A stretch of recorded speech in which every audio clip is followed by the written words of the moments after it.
یہ آیت کریمہ اپنے دامن میں اتنی روشنی اور اتنی جامعیت کے ساتھ دین کا خلاصہ ہمارے سامنے رکھتی ہے کہ ہماری روحیں وجد کرنے لگ جاتی ہیں۔ تو ارشاد فرمایا، بے شک اللہ حکم دیتا ہے عدل کا، احسان کا اور قرابت داروں کے ساتھ حسن سلوک کا، اور منع کرتا ہے بے حیائی سے، منکرات سے اور سرکشی اور تمرد سے۔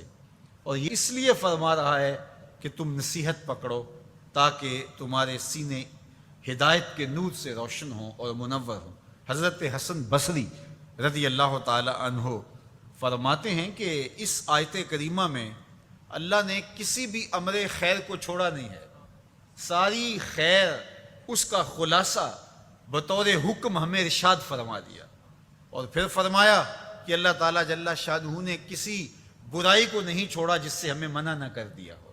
ابن عاشور نے لکھا ہے کہ جتنے بھی مفاسد ہیں، جتنے بھی گناہ ہیں، ان گناہ کی جڑ یہ تین چیزیں ہیں: بے حیائی، منکر اور بغی۔ اور ان تین چیزوں سے منع کر کے گویا سارا راستہ بند کر دیا گیا گناہ کا اور برائی کا، اور تین چیزوں کا حکم دے کر کے خیر کے سارے راستے کھول دیے گئے۔ تو اسی ایک آیت کریمہ پہ اگر عمل نصیب ہو جائے تو پورے دین کی لطافتیں اور برکتیں نصیب ہونا شروع ہو جائیں۔ تو تین چیزوں کا حکم دیا کرنے کا، ان اللہ یامر بالعدل، بے شک اللہ عدل کا حکم دیتا ہے، انصاف کا حکم دیتا ہے۔ اگر تم نجات پانا چاہتے ہو تو غصے کے اندر بھی اور سرشاری کے اندر بھی تمہیں عدل سے، انصاف سے کام لینا پڑے گا۔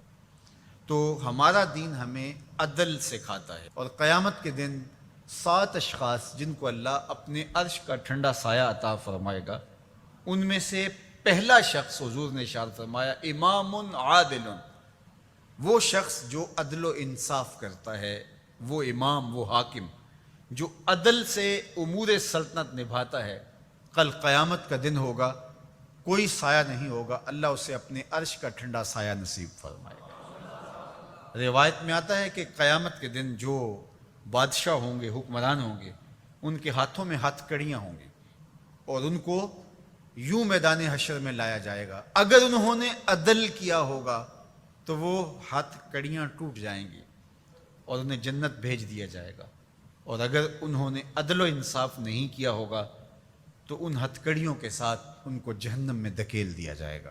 ہمیں عدل کرنے کی تلقین کی گئی۔ ملکوں کے اندر طمانینت، سکون اور قرار عدل کے ذریعے سے آتا ہے۔ ایک عربی کا مقولہ ہے، الملک یدوم بالکفر ولا یدوم بالظلم۔ ملک کفر کے ساتھ تو قائم رہ سکتے ہیں لیکن ظلم کے ساتھ قائم نہیں رہ سکتے۔ علماء نے عدل کے حوالے سے یہ بات بھی لکھی ہے کہ اس کا مطلب اللہ نے ہمارے اوپر جو بھی فریضہ عائد کیا ہے اس کو پورا کرنا یہ عدل کہلاتا ہے۔ لوگوں کی امانات کو ادا کرنا یہ عدل کہلاتا ہے۔ ظلم کو ترک کرنا اور انصاف کا بول بالا یہ عدل کہلاتا ہے۔ اس عدل سے مراد صاحب حق کو حق دینا ہے، جس کا جو حق ہے اس کو دینا یہ عدل کہلاتا ہے۔ اللہ جو ہمیں عدل کا حکم دیتا ہے، اس کا مطلب ہے ہمارے ذمے جس کا حق ہے، ہمارے باپ کا ہے، ہماری اولاد کا ہے، ہماری ازواج کا ہے، ہمارے اہل خانہ کا ہے، ہمارے ہمسایوں کا ہے، دوستوں کا ہے، جس کا بھی حق ہمارے ذمے ہے، بلکہ فرمایا کہ تیرے نفس کا تیرے اوپر حق ہے۔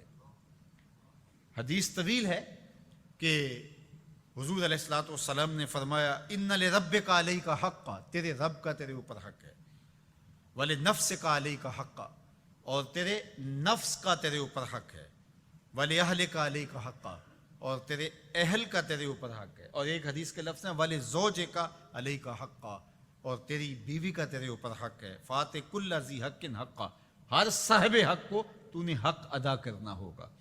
تو جس کا ہمارے ذمے حق ہے، جب ہم وہ ادا کرنے لگ جائیں گے تو یہ عدل قائم ہوگا، اور عدل قائم ہوگا تو معاشرہ پرسکون ہو جائے گا۔